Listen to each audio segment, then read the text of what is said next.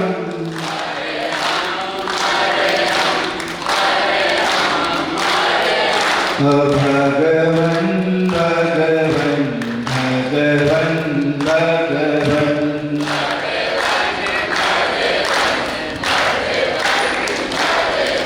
भगवन् बोधि समाधि परिणाम सिद्धि स्वात्मोपलब्धि सिद्धौक सिद्धि चिंतामणि चिंतित वस्तुनाय त्वामन्दिमानस्तु नमास्तु देवी नवबार नवोकार।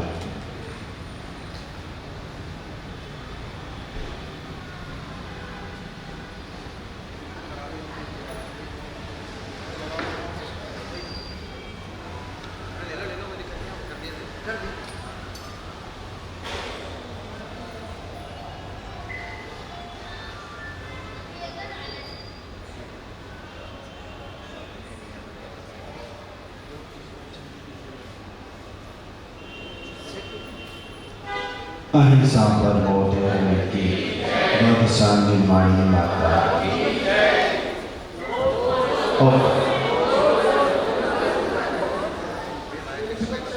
बोले श्री आदिनाथ भगवान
से रंगी चुनरिया प्यारे फूलों से जड़ी, श्रद्धा के रंग से रंगी चुनरिया प्यारे फूलों से जड़ी, सिर पे चलेगा पर्वत पे आया होगी भावना बड़ी।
मंगलम कुंद कुंदार्यो जैन धर्मोस्तु मंगलम सर्वमंगल मांगल्यम सर्वकल्याणकारिकं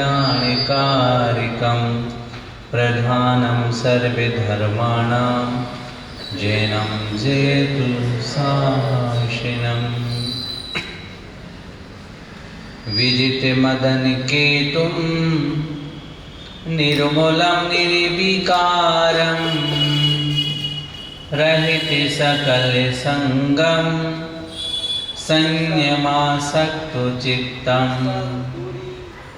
सुनय निपुण भावं ज्ञाति तत्व प्रपंचम जनन मरण भीतं सद्गुरुं नौमि नित्यं जनन मरण भीतं सद्गुरुं नौमि नित्यं। श्री महावीर भगवान की जय। गुरुवर आचार्य श्री विद्यासागर जी मुनि महाराज की जय। गुरुवर आचार्य श्री समय सागर जी महाराज की जय। मुनिवर निष्पक्ष सागर निष्प्रय सागर जी महाराज की जय। एलक श्री उद्यम सागर जी महाराज की जय। सभी लोगों को मेरा जय जिनेन्द्र।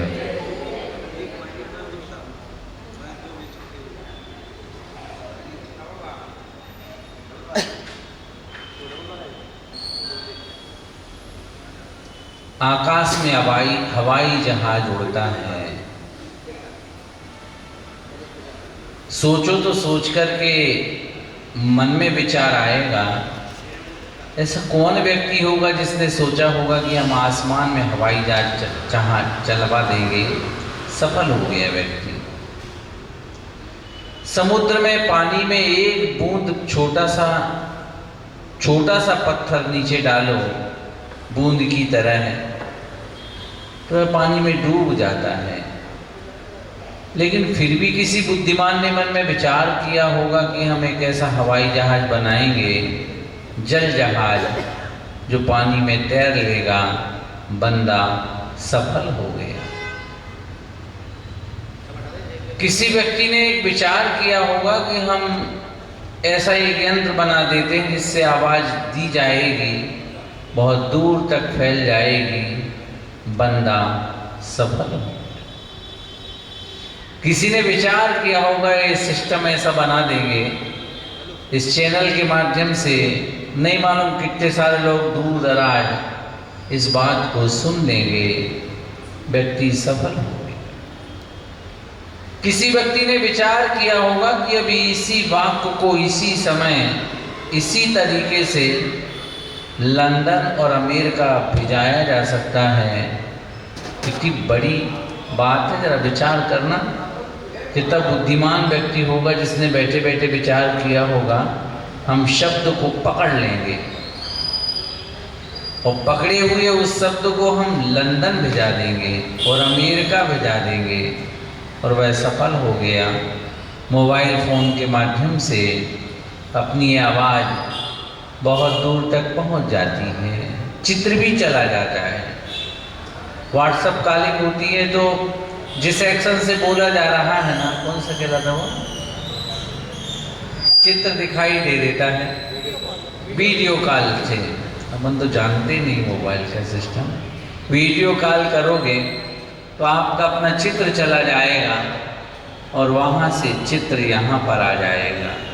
गजब है यार। कई बार विचार करते हैं कैसा अद्भुत व्यक्तियों का ज्ञान होगा जो आज देखने में आता।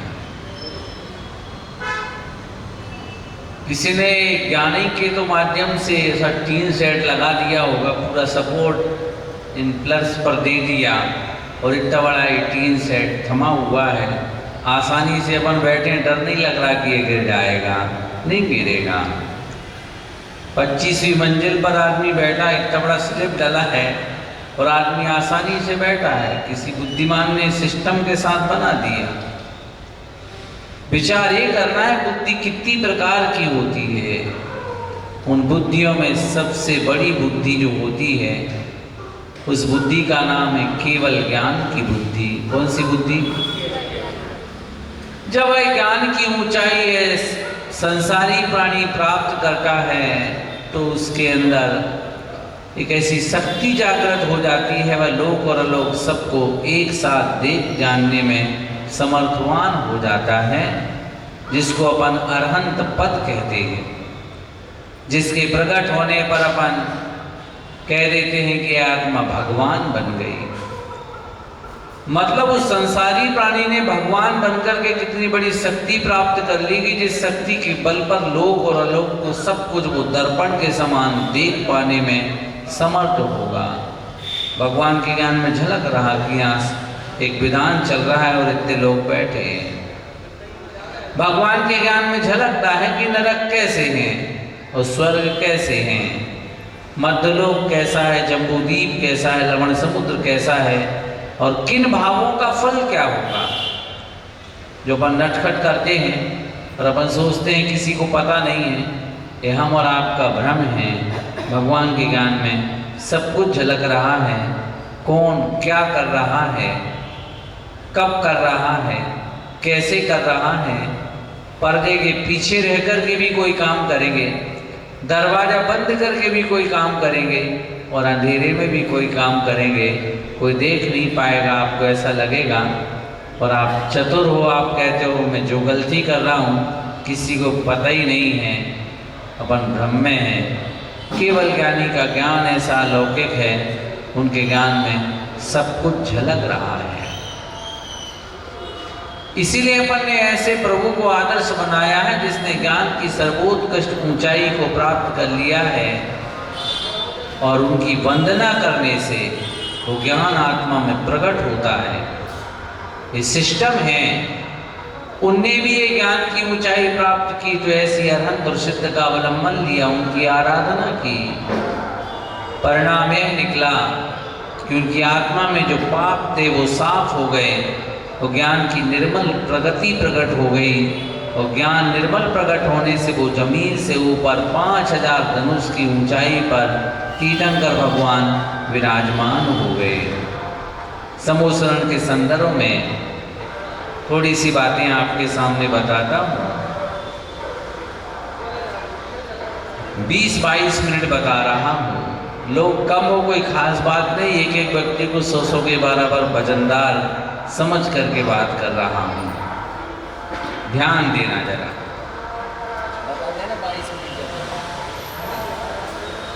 अच्छे से सुनना। माताओं इस तरफ आ जाओ, पीछे वाली माताएं तुम लोग भी थोड़े थोड़े आगे आ जाओ, भैया आप लोग भी आगे आ जाओ, सुन लो अच्छे से, ध्यान से सुनना और इन बिंदुओं को हो सके तो अपनी बुद्धि का विषय बनाना। आत्मा में केवल ज्ञान प्रकट करने की शक्ति मौजूद है। यह व्यक्ति सम्यक पुरुषार्थ करे तो केवल ज्ञानी बन सकता है। केवल ज्ञान में लोक और लोक सब कुछ दर्पण के समान प्रतिभाषित होता है। जो जीव केवल ज्ञान को प्राप्त कर लेते हैं वो जमीन से ऊपर 5000 धनुष की ऊंचाई पर विराजमान हो जाते हैं। तीर्थंकर होते हैं तो सौधर्मेंद्र की आज्ञा से कुबेर समोशरण की रचना करता है। समोशरण अति सुंदर होता है, जमीन से ऊंचे अधर में होता है। जमीन से चारों दिशाओं में 20-20 हजार सीढ़ियां होती हैं। अंधे लूले लंगड़े बहरे व्यक्ति को ऊपर तक जाने में मात्र अंतर मुहूर्त का काल अपेक्षित होता है। इतने कम समय में वह समोशरण में पहुंच जाता है। समोशरण की चारों दिशाओं में दोनों तटों पर सुंदर सुंदर धूलिसाल कोट होते हैं, जिनकी सुंदरता का वर्णन करने में बृहस्पति भी समर्थवान नहीं होता। दोनों तटों पर सुंदर सुंदर अप्सराएं नृत्यगान करती हैं। जो संसारी अज्ञानी प्राणी होते हैं वो समोशरण के निकट पहुंच भी जाते हैं तो उसी राग रंग को देख करके अपना समय पूरा कर लेते हैं। अंदर जाकर के दिव्य ध्वनि को सुन ही नहीं पाते। जैसे बहुत सारे लोग आरती कर रहे होंगे और आरती खत्म हुई और वो चले गए। कुछ ऐसे लोग भी होंगे जो आरती में भले ही नहीं आए होंगे लेकिन धर्म की दो बातें सुनने के लिए आ गए होंगे। भिन्न भिन्न परिणति है, मुंडेर मुंडेर बद्र भिन्ना। समोशरण में भी अनेक लोग जाते हैं। अज्ञानी व्यक्ति जो होते हैं वो राग रंग को देख करके वापस लौट आते हैं। जो ज्ञानी होता है वह केवल ज्ञानी के पास बैठने की भावना रखता है। भगवान समोशरण में 8 भूमियों के मध्य जो श्रीमंडप भूमि होती है उस श्रीमंडप भूमि में विराजमान होते हैं। श्रीमंडप भूमि में 12 सभाएं होती हैं। 4 में देव विराजमान होते हैं, 4 में देवियां होती हैं, 1 में मनुष्य होते हैं, 1 में त्रियंच होते हैं, 1 में आरिकाएं और श्राविकाएं होती हैं और 1 कोठा मनुष्यों के लिए होता है। मुनिराजों का अलग और मनुष्यों का अलग, सामान्य गृहस्थों का। उसी समोशरण की 8वीं भूमि के ठीक मध्य में 3 कटनी बनी होती हैं। पहली कटनी पर धर्म चक्र लेकर के इंद्र खड़ा होता है। दूसरी कटनी पर 108 धर्म ध्वजाएं फहरती हैं और तीसरी कटनी पर अशोक वृक्ष होता है। जहाँ नहीं होता किसी प्रकार का अशोक वह कहलाता है, मुख से बोलो ना, अशोक। उस अशोक वृक्ष के तले रत्नमयी सिंहासन होता है। उस सिंहासन पर अधर पर भगवान विराजमान होते हैं। उस सिंहासन को भी 4 अंगुल ऊपर विराजमान रहते हैं।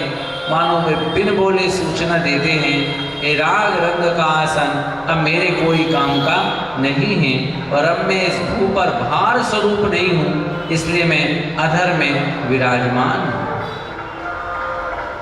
भगवान की उस समोशरण में जहाँ प्रभु अधर में विराजमान होते हैं तो ऊपर 3 छत्र लगे होते हैं जो 3 लोग के नाथ होने की सूचना बिन बोले सबको देते। दोनों ओर चवर लेकर के इंद्रगण खड़े होते हैं, देवगण खड़े होते हैं, जो चवर से उनकी स्तुति करते हैं। चवर नीचे जाते हैं, फिर ऊपर जाते हैं, मानव भव्य जीवों को सूचना देते हैं। जो जितनी विनम्रता के साथ जीवन जिएगा वो उतनी ऊंचाई को स्पर्श करता जाएगा, और जो अकड़ करके रहेगा वो धड़ाम से नीचे गिर जाएगा। भगवान होते तो पूर्व या उत्तर दिशा की ओर मुख करके बैठते हैं, लेकिन समोशरण की विशेषता ये होती है, जो भव्य जीव जिस दिशा में बैठा होता है उसे ऐसा लगता है मानो भगवान हमें देख रहे हों, यानी भगवान चतुर्मुखी नजर आते। चारों दिशाओं में भगवान दिखते। भगवान परमोदारिक शरीर वाले होते हैं। स्फटिक मणि जैसा उनका शरीर दमकता है, चमकता है। भगवान के समोसरण में दिन और रात का कोई भेद नहीं होता, किसी का मरण नहीं होता वहां पर, किसी का जन्म भी नहीं होता वहां पर, कोई आतंक भी नहीं होता समोशरण में। समोशरण में सब हिल मिल करके बैठे होते हैं। लड़ाकू मनुष्य भी वैर भाव छोड़ देते हैं। त्रयंच गति के भी जो जीव हैं, सिंह हैं और पशु गाय हैं, वो भी एक साथ बैठ करके धर्मोपदेश सुनने के लिए तत्पर रहते हैं। भगवान का उपदेश नियत समय में होता है, दिन में 4 बार होता है, लेकिन कभी इंद्र चक्रवर्ती आदि कोई पुण्यशाली जीव आ जाता है तो भगवान असमय में भी बोल देते हैं। राग पूर्वक नहीं, सामने वाले के पुण्य के योग से भगवान की वाणी खिल जाती है, क्योंकि भगवान तो वीतराग होते हैं। केवल ज्ञान होने पर उनका जीवन कितना ही ज्यादा रहे, 8 वर्ष अंतर मुहूर्त कम 1 पूर्व कोटि तक भी रहे, तो उन्हें भोजन पानी करने की आवश्यकता नहीं पड़ती है। जब भगवान विहार करते हैं तो जहाँ वो जाते हैं वहाँ नया समोशरण बन जाता है, और पुराना समोशरण कपूर की भांति विलीन हो जाता है। भगवान जब चलते हैं, आकाश में चलते हैं, नीचे 225 स्वर्ण कमलों की रचना होती है। ओरिजिनल कमल होते हैं, ठोस कमल होते हैं। 15-15 की 15 लाइनें होती हैं। ऐसे 225 कमल होते हैं, और 225 कमलों में ठीक मध्य में भगवान खड़े होकर के विहार करते हैं। भगवान के आगे धर्म चक्र लेकर के देवतागण चलते हैं, देवियां भी अष्टप्रातिहार अष्टमंगल द्रव्यादि लेकर के चलते हैं। पीछे पीछे अनेक विद्याधर मुनिगण और देवतागण चलते हैं। भगवान जहाँ जाते हैं, जहाँ जीवों का पुण्य का योग होता है, वहाँ समोशरण रच जाता है। तुम लोगों को भी कोई न कोई पुण्य होगा।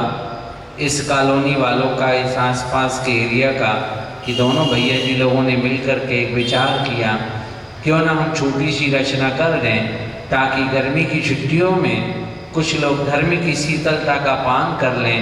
और उनके श्रम ने इतने सुंदर की समोशरण की रचना कर ली। तालियां तो बजाई दो श्रम करने वाले भाइयों के लिए।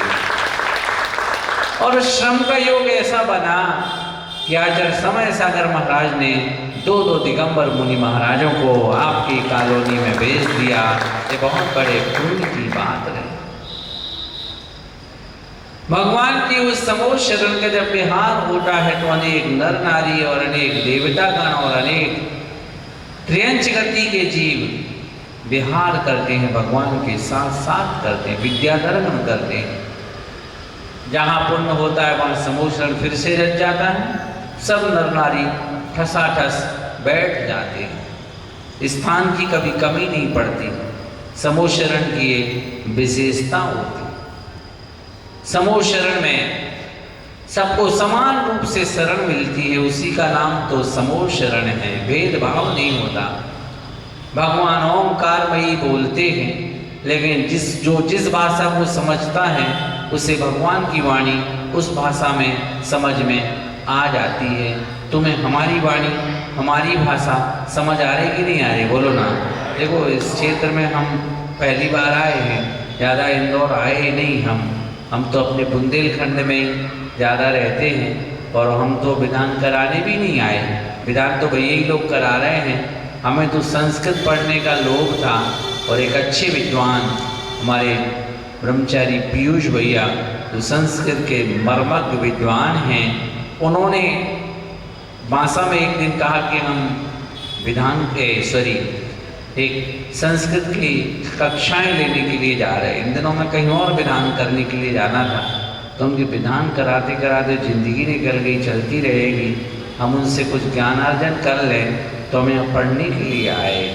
अब भैया लोगों ने हमें उनका स्नेह है सौंप दिया कि तुम विधान करा दो, तो हमसे अच्छे विधान लोग करा के जानते हैं, लेकिन बड़ों ने ड्यूटी सौंपी है तो उसको पूरा करने का मैं प्रयास करूँगा।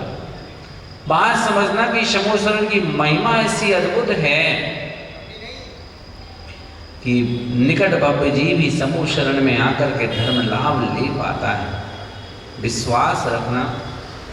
अभी इस कृत्रिम समूहशरण में बैठ करके प्रभु की अगर दिल से आराधना कर रहे हो ना, तो परिणाम ये निकलेगा एक दिन साक्षात सीमंदर स्वामी के समूहशरण में बैठने का सौभाग्य प्राप्त। और जोर से ताली बजाओ यार, कोई छोटा काम नहीं है। मनुष्य भाव की सार्थकता तो इसमें ही है भैया। ऐसा पुण्य गाढ़ा हो जाए, अपना पुण्य छीन है कि अपन को साक्षात समूहशरण नहीं मिल रहा, लेकिन इतना छीन भी नहीं है कि ये वाला समूहशरण न मिल रहा हो, क्योंकि यही समूहशरण साक्षात समूहशरण को दिलाने में सहायक कारण बनेगा। भगवान के उस समूहशरण में जब भगवान की दिव्य ध्वनि होती है तो गणधर उसको झेलते हैं। जिस जीव में गणधर बनने की पात्रता होती है उसकी उपस्थिति होती है और भगवान की दिव्य ध्वनि खिल जाती है। कई लोगों की ऐसी धारणा है कि गणधर की उपस्थिति में दिव्य ध्वनि खिलती है, पर नहीं, ऐसा नहीं है। अरे दिव्य ध्वनि सुन करके ही गणधर बना जाता है, तो फिर परिणाम क्या निकलेगा? जिस वजह से मान लो इंद्रभूति गणधर बने किसकी सभा में? भगवान महावीर स्वामी के समूहशरण में। तो इंद्रभूति की उपस्थिति होना और भगवान की दिव्य ध्वनि का खिल जाना और भगवान की उस दिव्य ध्वनि को सुन करके तुरंत मुनि दीक्षा को अंगीकार कर लिया। किसने? इंद्रभूति ने। और गणधर की पोस्ट पर प्रतिष्ठित हो गए। ये सिस्टम है। भगवान की जितनी ऊंचाई होती है उससे 12 गुनी ऊंचाई भगवान के समूहशरण की होती है। जो भगवान की जितनी देह की अवगाहना है, समूहशरण में जो मानस्तंभ तना हुआ है, वो भगवान की उस ऊंचाई से 12 गुनी ऊंचाई वाला होता है। मान लीजिएगा 100 फीट के भगवान हैं, तो 100 में उतना गुणा कर लो, 12 का गुणा कर लो, इतनी ऊंचाई का उत्तंग मानस्तंभ होता है। मानस्तंभ में चतुर्मुखी भगवान विराजमान होते हैं, ऊपर में, मध्य में और नीचे। और उस समूहशरण के बाहर मानस्तंभ को देख करके अहंकारी व्यक्ति का मान गलित हो जाता है, सबके रोम रोम पुलकित हो जाते हैं। ऐसा है भव्य दिव्य समूहशरण है। रत्न और नीलमणियों का बना हुआ होता है।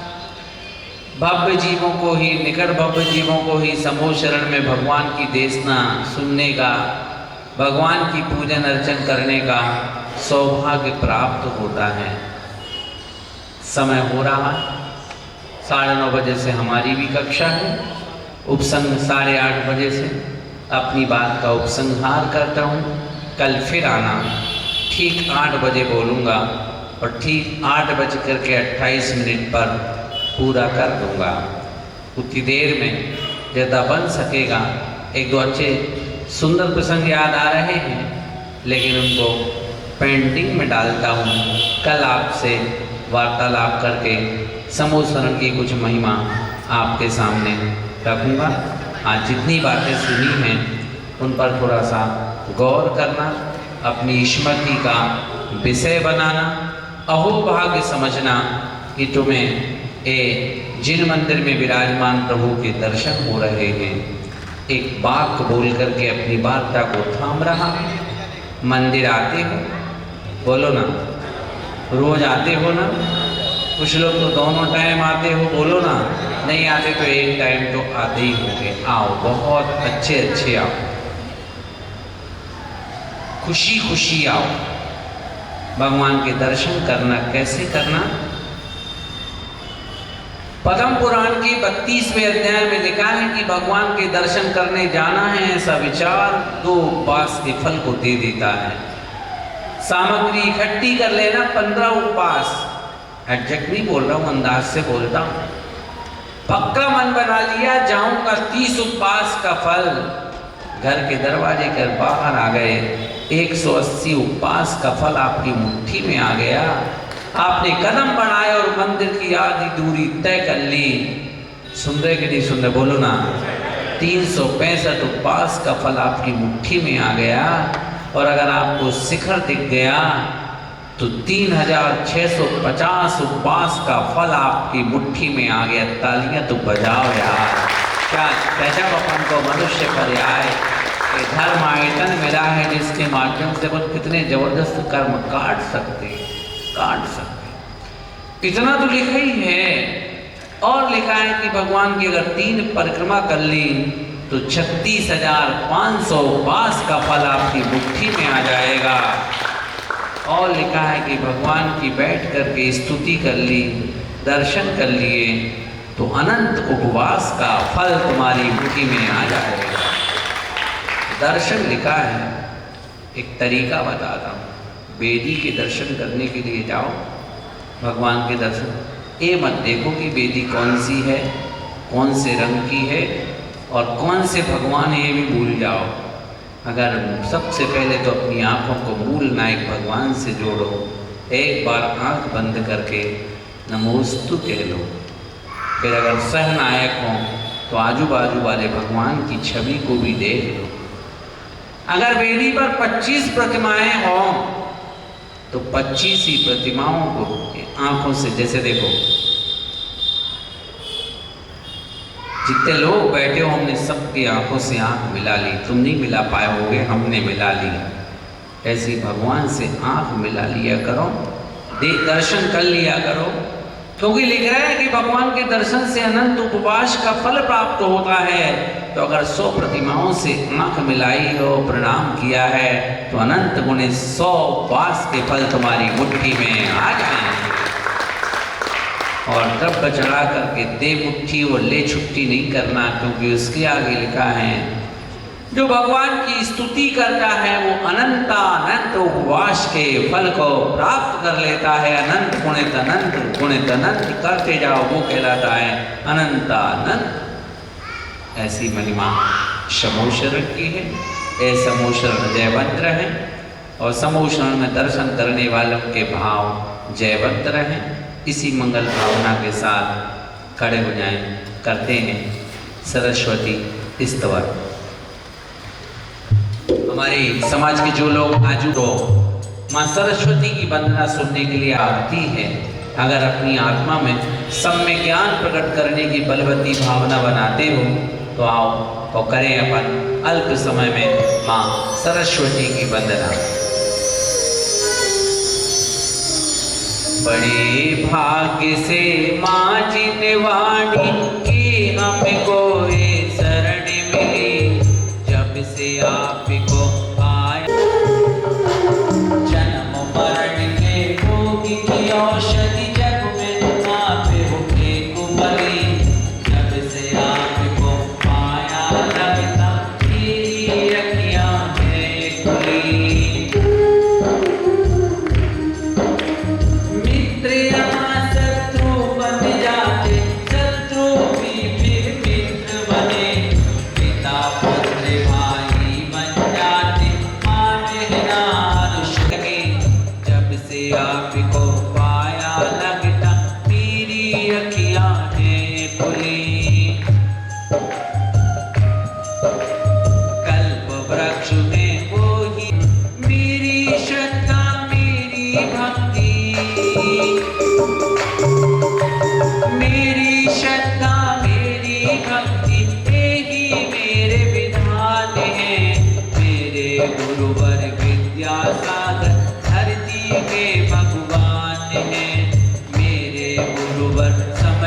सागर। और दूसरा चैप्टर चालू हो रहा है।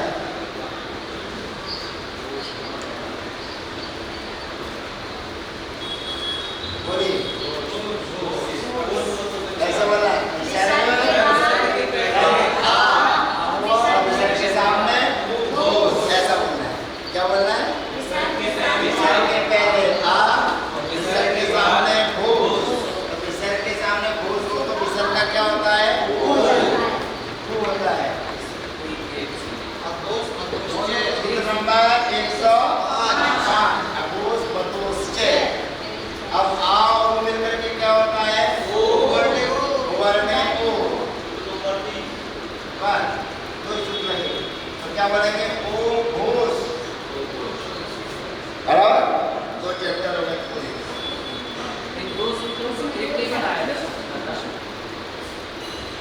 आचार्य महाराज की बात हम चलेंगे बाद में, है ना? ये क्या लिखा हुआ है?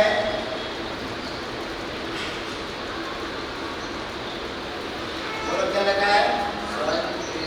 14 माने स्वर, है ना? स्वर। विसर्ग के पहले क्या है? स्वर। और विसर्ग के बाद में क्या है? चा अथवा चा। अब बोलिए क्या करें? कौन सा सा करेंगे? शक्कर वाला, है ना? शक्कर वाला सा कर देंगे।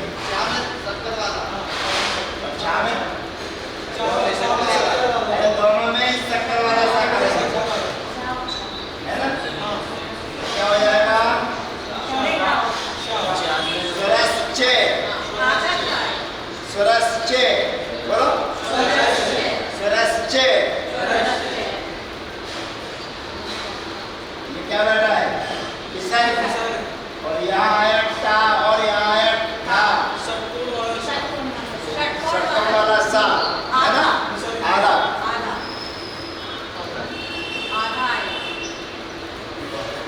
सुरष्टो। सुरष्टो। सुरष्टो।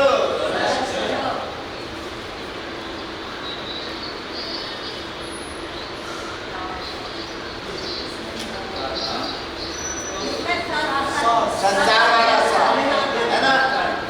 सुरस्तु। सुरस्तु। सुरस्तु, है? मगर बराबर है?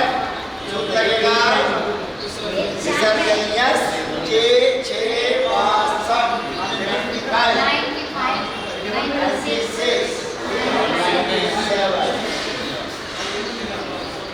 बराबर है? चलिए सूत्रों का रिवीजन कर लेते हैं। उमकारी और मध्य वर्णे ओ वेदोत परा पदान्ते लोक मकारा विसर्जन्यस चे छे वासम टे वासम टे वासम। हो गया? अब आगे चलते हैं। बोले ना यहाँ से बोलिए। ये वाला अघोष बतोश्च, है ना? अघोष बतोश्च और फिर वर्णे ओ। ये रहे तो सही। यहाँ पर लगना था ये वाला सूत्र और यहाँ पर लगना ये हो गए। दो चैप्टर समझ में आ गए बहुत अच्छे से, है ना? बहुत अच्छी आपको तैयारी करना है।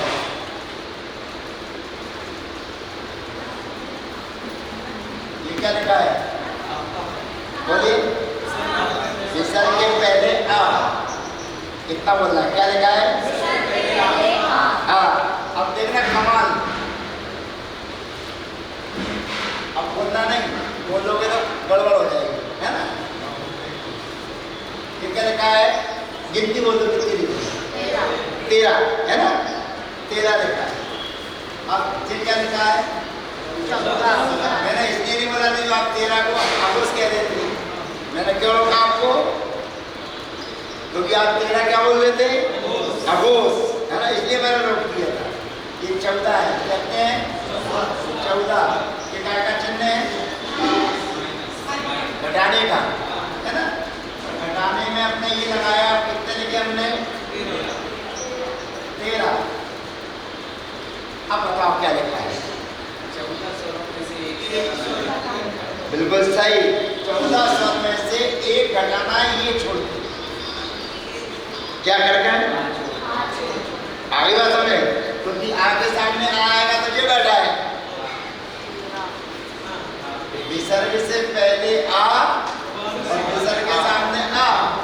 अगर ऐसी पोजीशन आती है तो ये बैठा हुआ है। अब इसलिए मैंने क्या लिखा? विसर्ग के पहले आ और विसर्ग के सामने क्या लिखा?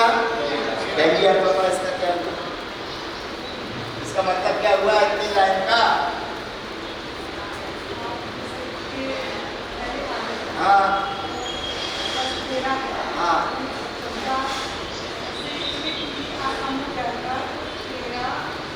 में से कोई एक बोलो, सही बोलो, बोलो 13 में से कोई एक बोलो, वो बोल बोल।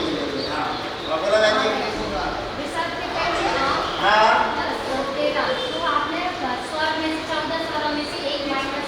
कौन सा वाला माइनस करना है? आकार को कम करना है ना? आकार को छोड़कर, है ना? अब देखना है मैं क्या बोल रहा हूँ। विसर्ग से पहले आ, बोलो, और विसर्ग के सामने आकार को छोड़कर शेष स्वर होने पर, ठीक है? समझ में आ गई बात? अब देखना मैं क्या कर रहा हूँ। थोड़ी सी भैया इससे किसी को देख के या तो जिनवाणी ले आओ, कोई सी भी ज्यादा सी इतने लोगों को देखो ये क्या लिखा है? बोलो विसर्ग से पहले आ और विसर्ग के सामने आ को छोड़कर शेष स्वर बोलो, बोलो आकार को छोड़कर शेष स्वर, है ना? इतना ये ऐसी स्थिति होने पर देखो क्या कर रहा हूं मैं।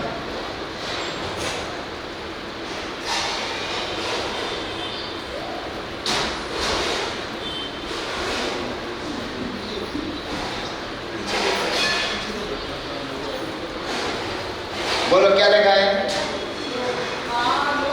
विसर्ग का लोप हो जाता है ना? विसर्ग का क्या हो गया? लोप हो गया, बराबर है ना? आ गया क्या नहीं आ गया? बोलो एक बार और समझो। विसर्ग आप बोलना, विसर्ग से पहले कौन है? आ, और विसर्ग के सामने क्या है? आपको छोड़कर, आकार को छोड़कर शेष 13 स्वर। अगर विसर्ग के सामने ऐसी स्थिति आती है तो विसर्ग का हो जाता है लोप। विसर्ग का क्या हो जाता है? लोप। अब विसर्ग का लोप कर दिया अपन ने, और स्थिति क्या है? सामने स्वर। अब सामने जो स्वर होगा, उदाहरण के तौर पर बताइए कौन सा लिखूं? लिखा दिया आपने, है ना? अब ये पोजीशन हमारी है आ धन ई, है ना? अब आ धन ई है तो सूत्र नंबर 27 पढ़िए।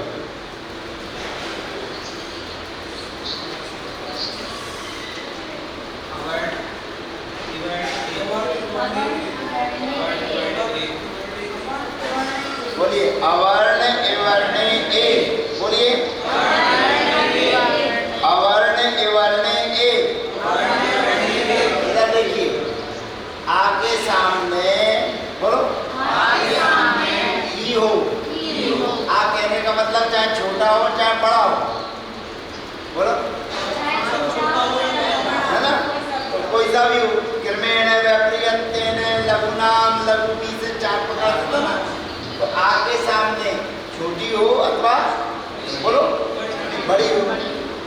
इधर चाहे छोटी हो चाहे या छोटा हो चाहे बड़ा हो, तो दोनों के स्थान पर इस आ के स्थान पर आई हो ए हो जाता है और इसका ए हो जाता है।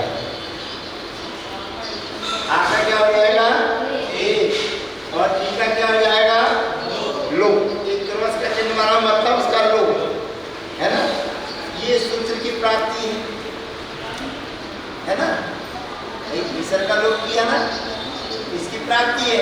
तो आज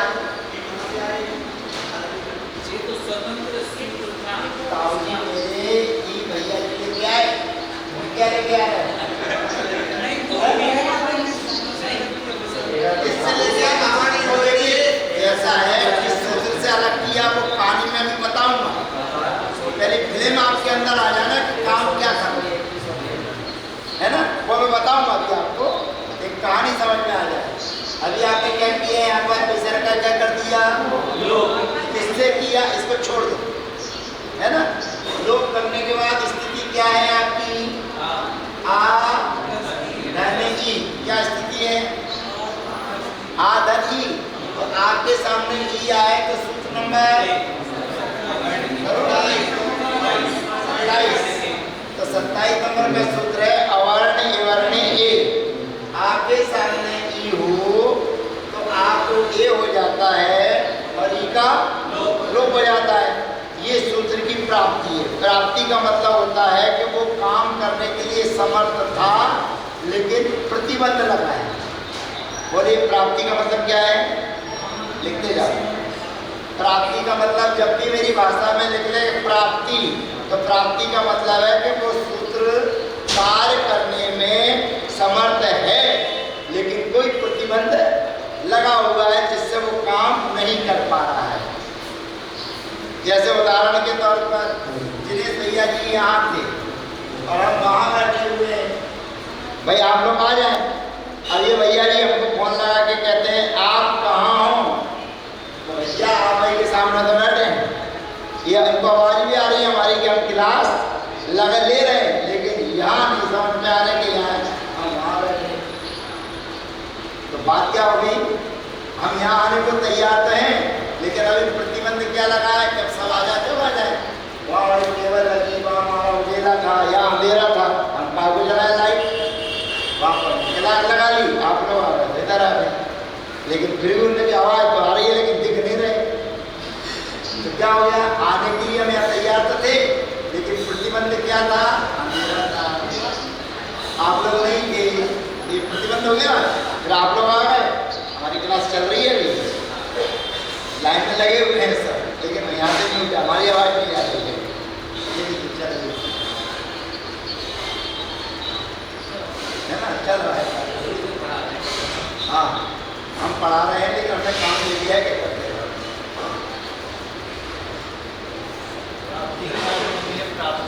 मतलब एक को टीचर बना दिया है कि आप तो बात आगे समझ में नहीं आ गई, बोलिए आ गई।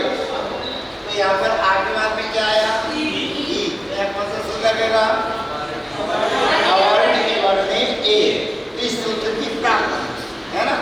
और एक सूत्र है वो कहता है, सुनना बड़े ध्यान से, यदि आपने लिखना चाहते लीजिए, यदि आपने विसर्ग का लोप किया है, यदि आपने विसर्ग का लोप किया है तो वहाँ पर संधि संबंधी कार्य नहीं होता। यदि आपने विसर्ग का लोप किया हो तो वहाँ पर संधि संबंधी कार्य नहीं होता। क्या नहीं होता, संधि संबंधी कार्य नहीं होता। नहीं होगा तो यहाँ कैसा लिखा रहेगा, ऐसा ही। क्या लिखा रहेगा, क्या लिखा रहेगा, बोलो। अब राजेश भाई तुम बताओ क्या लेके आए। अरे तुम कहते ही कहाँ से आ गई, अब आप बताओ क्या लेके आऊँ।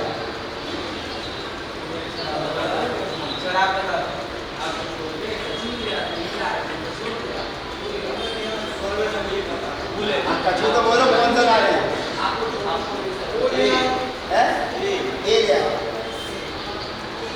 चले आए एक, ये है ना।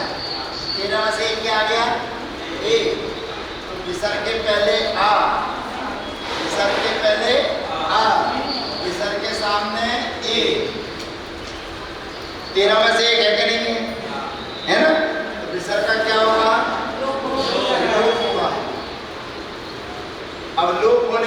आपने अभी क्या लिखा? विसर्ग के लोप होने पर यदि कोई संधि कार्य होता है तो वह नहीं होगा। अब प्रश्न आएगा कि यहाँ पर कौन सा संधि काम है? सूत्र नंबर 37।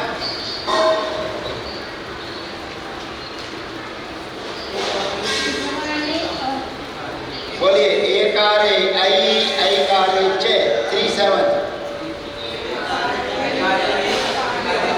मिला? बोलिए एकारे ऐकारे चे। ये कहता है, इधर देखना, इधर देखिए, ये कहता है आ माने छोटा या बड़ा। इस छोटे आ या बड़े आ के सामने ये हो, क्या हो? अथवा आई हो, तो इसको नहीं होता है और इसका लोप होता है। बोलिए क्या बोला? आगे सामने ए हो अथवा आई हो, तो आपको क्या होता है? आई होता है। और ए का क्या होता है? लोप होता है। इसकी प्राप्ति एकारे की प्राप्ति। अगली परिभाषा क्या लिखी थी आपने? यदि विसर्ग का बोलो लोप किया हो तो संधि संबंधी कार्य नहीं होता। तो यहाँ पर एकारे ऐकारे चे नहीं लगेगा तो क्या बोला जाएगा? आ ए।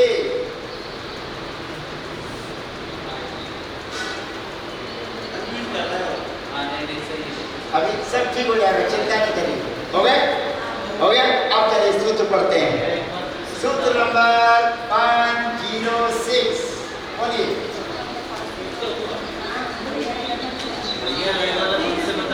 शुरुआत करो ना, सूत्र तो निकालो। अभी तो मैंने मैट्रिक तैयार की थी। बोलिए अपरो लोप्योन्य स्वरे यम वा।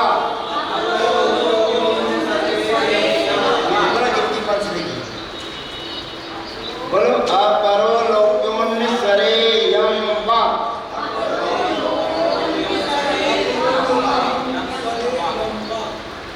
अच्छा, अच्छी राइटिंग किसकी है? चलिए बहन जी, आप ये सूत्र को लिखो यार अच्छे से।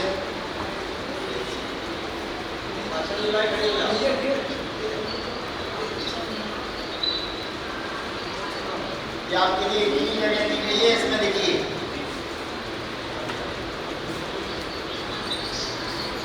इतनी लाइन में देख के सूत्र को पूरा लिखिए। हाँ, जो लिखा हुआ है उसी बात है। अपरो लोप्योन्य स्वरे यम वा। बोलो अपरो लोप्योन्य स्वरे यम वा।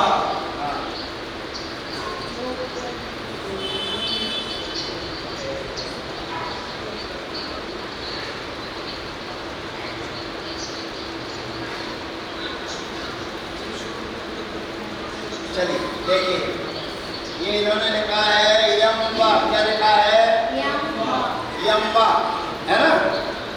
अब देखिए इन्होंने जो लिखा है उसमें पहले अपना दिमाग लगाना है।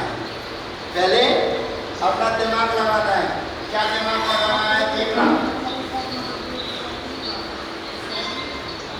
सूत्र तो यही लिखा है ना, है ना?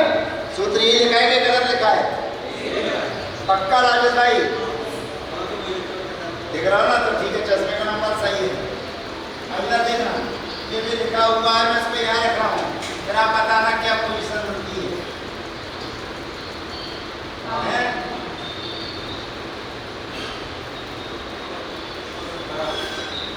सूत्र का अर्थ देखना।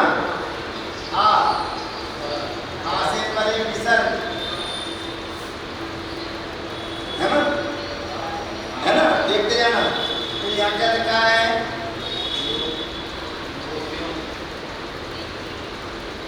क्या लिखा है? क्या लिखा है? लोप्या। फिर क्या लिखा है? अन्य स्वरे। आगे तो जो लिखा है वो लिखा ही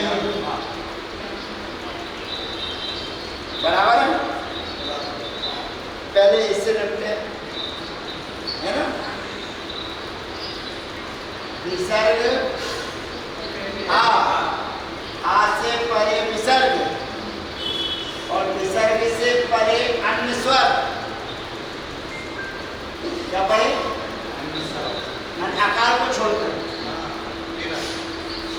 अकार को छोड़कर। तो आ से परे जो विसर्ग और विसर्ग से परे अन्य स्वर, अन्य स्वर माने अकार को छोड़कर, है ना। तो विसर्ग का क्या होता है? लोप्य। क्या होता है? समझ में आ गई? आ गई? बोलिए एक बार। आ परा माने विसर्ग से परे आ और विसर्ग के बाद अन्य स्वर, अन्य स्वर के होने पर विसर्ग का लोप्य, लोप हो जाता है। ठीक है। अब देखो इधर, ये क्या है? विसर्ग। विसर्ग के पहले क्या है?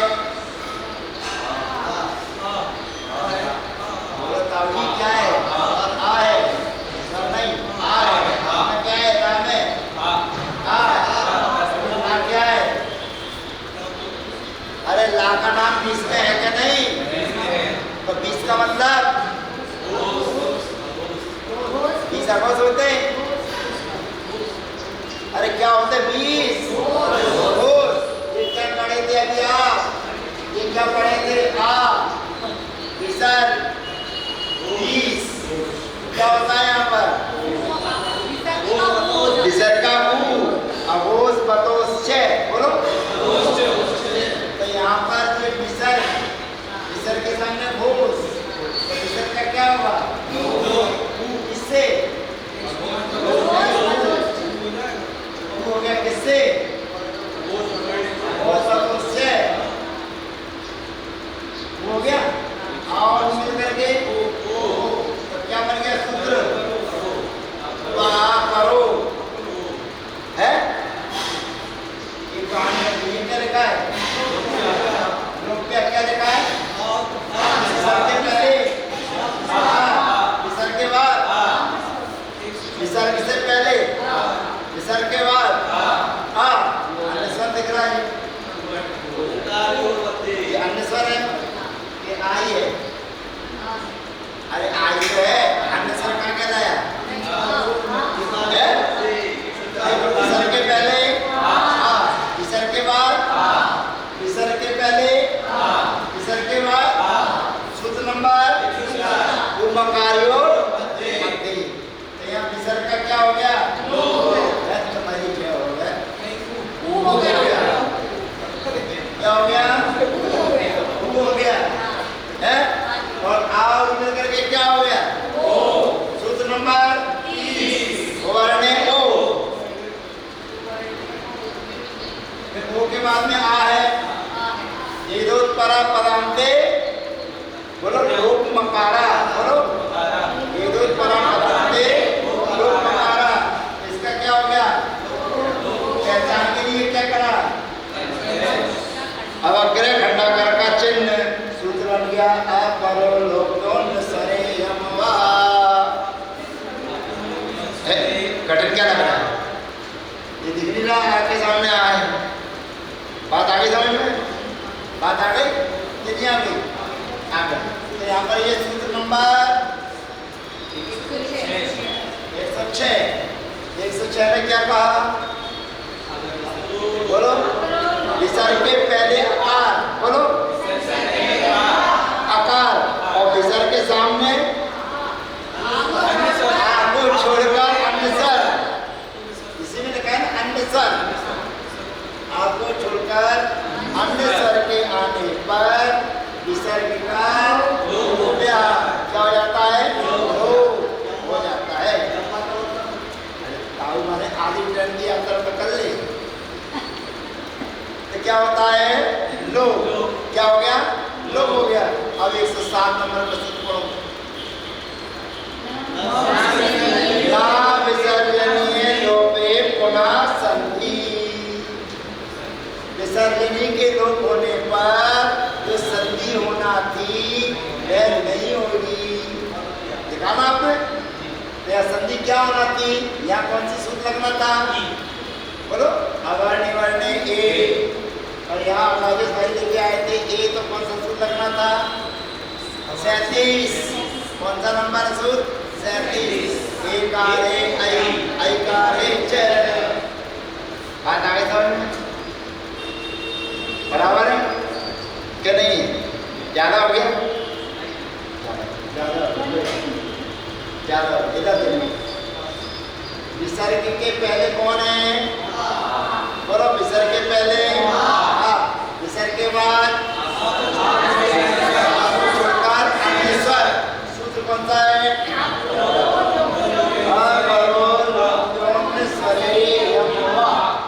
इसने क्या कर दिया? विसर्ग का योग कर दिया। अब 107 नंबर का सूत्र क्या कहता है? जब विसर्ग के योग होने पर संधि नहीं होती, तो जो संधि होना थी वो नहीं होगी, तो जैसा है वैसे ही लिखा जाता है ना। अब भक्तामर जी के पास चलते हैं अपन। अब आगे समझ में सब आ जाएगा, चिंता नहीं करना। हम तो बैठे ही सीधी है। हमारे को तो क्या है, आप एक व्यक्ति बैठे हैं, आप दो बैठे हैं, आप तीन बैठे हैं, आप चार बैठे हैं, दो में से 75 और 90 नंबर है, ये बैठे हुए हैं। तो ये 5 व्यक्ति हमारे यहाँ तैयार हो गए तो हमारा शिविर लगाना सार्थक हो जाएगा। क्योंकि हम क्लास चालू करते हैं, 25 लोग रहते हैं, लास्ट में 1 बजता है। लास्ट में तो 1 बजता है, तो 1 को भी पढ़ाते हैं, तो कम से कम 1 तो सीख रहा है। नहीं बिल्कुल। अभी तो क्या पहला दिन ना। अब जैसे वो बहन जी बैठी, आपने 2 सत्र पढ़ लिए, 3 सत्र पढ़ लिए, इसलिए मेरे साथ चल रहे हैं। वो पहला सत्र है, इसलिए थोड़ी चुपचाप मौन से बैठे कि मौन रहने में साथ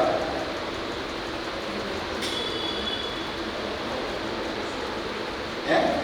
आप प्रश्न करिए, प्रश्न करने में कोई बुराई नहीं है, प्रश्न करने में कोई बुराई नहीं है, प्रश्न करना चाहिए। चलिए भक्तांबर जी निकाल लीजिए, भक्तांबर जी निकाल लीजिए। 5 दिन में आपको ऐसे बना के जाएंगे हम कि पंचवालयती की स्थान की विशुद्धि की सार्थकता हो जाएगी।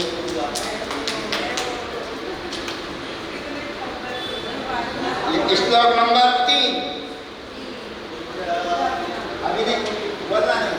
श्लोक नंबर 3 लाइन नंबर 4 बोलिए क्या लिखा हुआ है? बस मेरा काम हो गया। तो क्या लिखा है?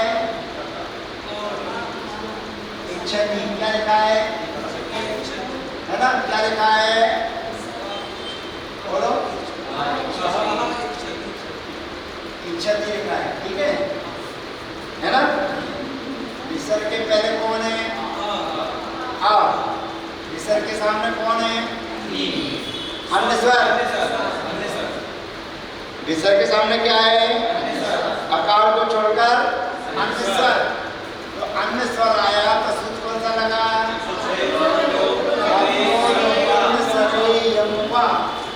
है ना? इसने क्या कर दिया? विसर्ग का लोप कर दिया। अब संस्कृत का नियम है कि ऐसा लिखा नहीं जा सकता। यहाँ कौन बैठा है? आ। और यहाँ कौन बैठा है? ई। सूत्र कौन सा लगेगा? अवर्ण इवर्ण ए। तो क्या बन जाता? के क्षति बन जाता। क्या बनता? सूत्र 107 बोल दिया, विसर्जनीय लोपे न तो पुनः संधि। विसर्ग के लोप होने पर तुम संधि नहीं कर सकते, नहीं कर सकते। तो अवर्ण वर्ण ए वापस चला गया, लौट के आई हुई शाम वापस। तो क्या लिखा है?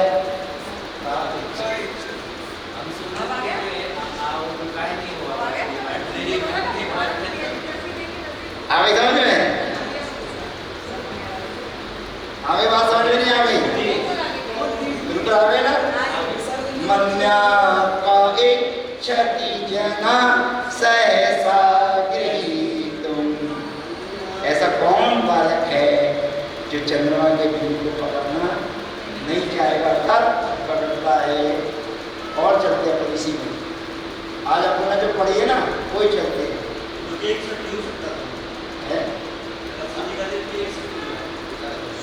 संधि कर देते तो के क्षति बनता, और के क्षति बनता तो क्या होता लफड़ा पता है? बताओ क्या होता लफड़ा?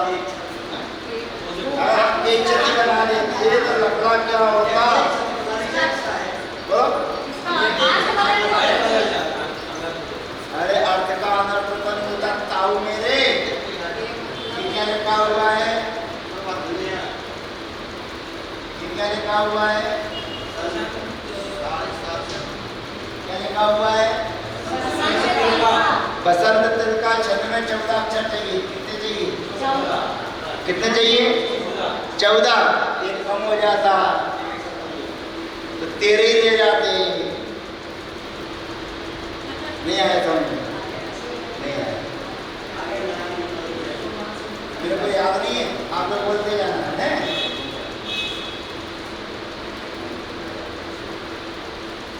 मेरे को याद नहीं, बोलते जाइए। बोलो,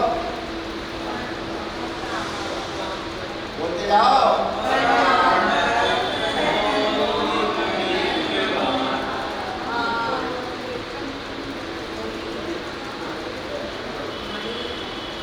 बड़ी है कि छोटी है? किताब में सही लिखा है?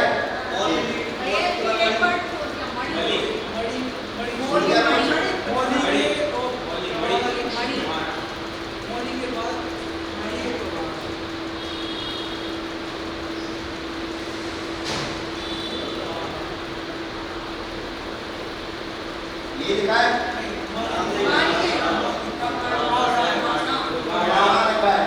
चलो ये कितना लिखा हुआ है? सही है।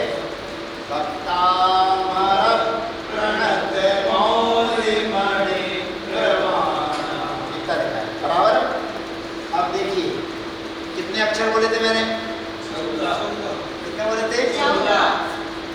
जितने जितने स्वर है वो गिनूंगा, यानी गिनूंगा, व्यंजन नहीं गिनूंगा, स्वर गिनूंगा। बोलो 1, बोलो 2, बोलो 3, बोलो 7, अरे कुछ तो बोलो 4, सही बोलो 4, 5, 6, 7, 8, 9, 10, 11, 12, 13, 14। जो लाइन चल रही थी उसको भी देख लीजिए कितने हैं। मन्या का इच्छति जना सहसा गृहीतुम। क्या स्वर तो एक ही है ना? 14 स्वर नहीं चाहिए। हाँ 14 स्वर चाहिए, मैंने 14 वर्ण चाहिए, है ना? ठीक है। है ये चीज समझ में आ रही है? अब विषयांतर चल रहे हैं। आपने बोला कि वो पावर को मिला देते, हाँ। एक को कम हो जाता। एक स्वर कम हो जाता, 14 की जगह 13 रह जाते। ये चली जाती ना भाई। आ और मिल करके क्या होते? ये होता तो एक नहीं तो गिनोगे कि 2 गिनोगे?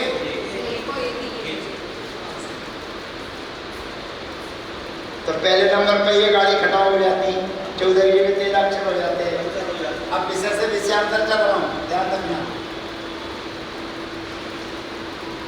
पर याद करना है, ये नहीं समझना कि फ्री में काम कर रहा हूँ।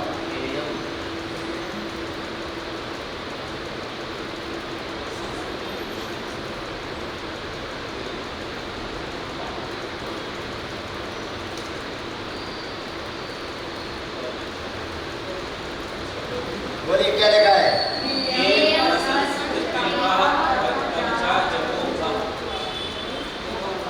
नियम बसंत तिल का तब जागूंगा। बोलो नियम बसंत तिल का तब जागूंगा। नियम बसंत तिल का तब जागूंगा। नियम बसंत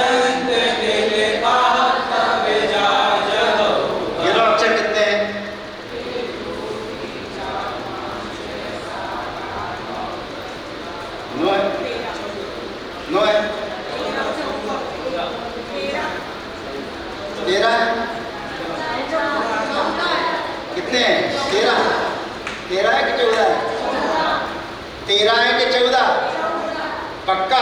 अभी तो 11 ही थे आपके, बराबर है? हो गए? लिख लो इसको पहले, लिखा हुआ सब लिख लीजिए।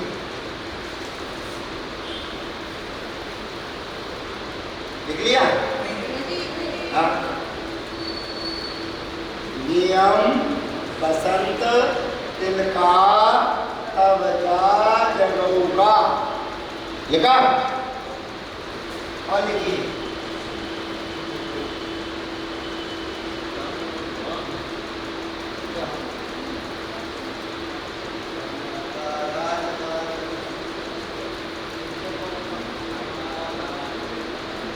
लिखिए क्या लिखा है?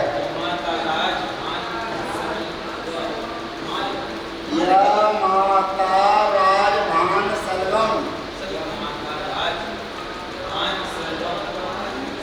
बोलिए या माता राजभान सलगम,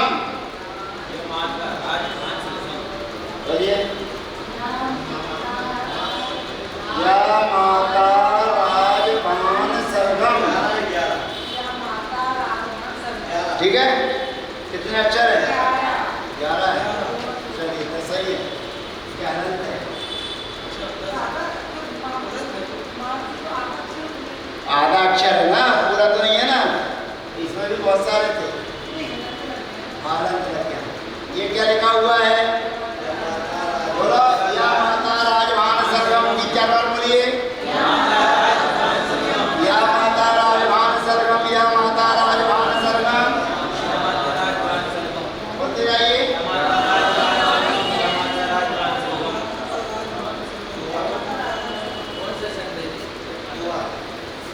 भैया ये छंद नहीं है, ये देखते जाओ तमाशा। मैंने 11 दिन नहीं कुछ लिखा, मैंने तो बता दिया आपको। तो हमने 11 बोले थे, इसलिए मैंने कहा 11 नहीं 10 है। ठीक है? पहला अक्षर क्या है? पहला अक्षर क्या है? इसका नाम है यगण। बोलो बोलो क्या है? ध्यान से सुनना, ये क्या है? छोटा है कि बड़ा? माँ ता, ठीक है? इसका मतलब होता है छोटा, इसका मतलब होता है बड़ा। और जब एक गण लिखूंगा तो उसमें 3 अक्षर लेना है। कितने लेना है? बोलिए क्या लिखूं? ये गण के लिए क्या लिखूं? या माता, 3 तक लिख लो, ताऊजी 1 2 3, बोलो या माता। ये गण माने या क्या लिखूं? ये चिन्ह बताओ कौन कौन सा लगाऊं? इधर देखो कौन कौन सा लगाऊं? पहले कौन सा लगाऊं? पहले लगू, फिर दीर्घ, बराबर है। दूसरे गण का नाम बोलो। अरे मगड़ बोलो, मगड़। अरे पहले उधर से लिखने तो दे दो, मगड़ बोलो। मगड़ क्या करना है? मातारा बोलो। अरे गुरु गुरु गुरु गुरु बोलो, गुरु गुरु गुरु। तीसरे का नाम तगड़, तगड़।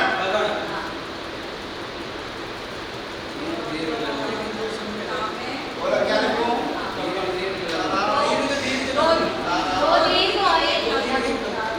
दो तीन लगू, क्या लिखूं? रामाने रगड़,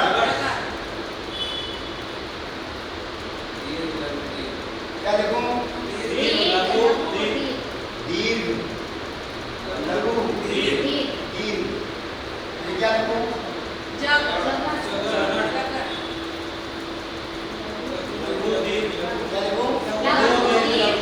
लघु, दीर्घ, लघु, क्या लिखूं?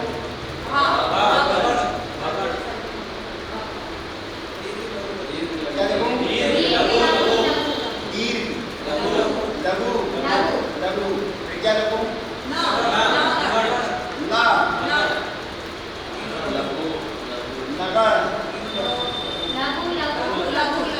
ठीक है, ये क्या लिखूं?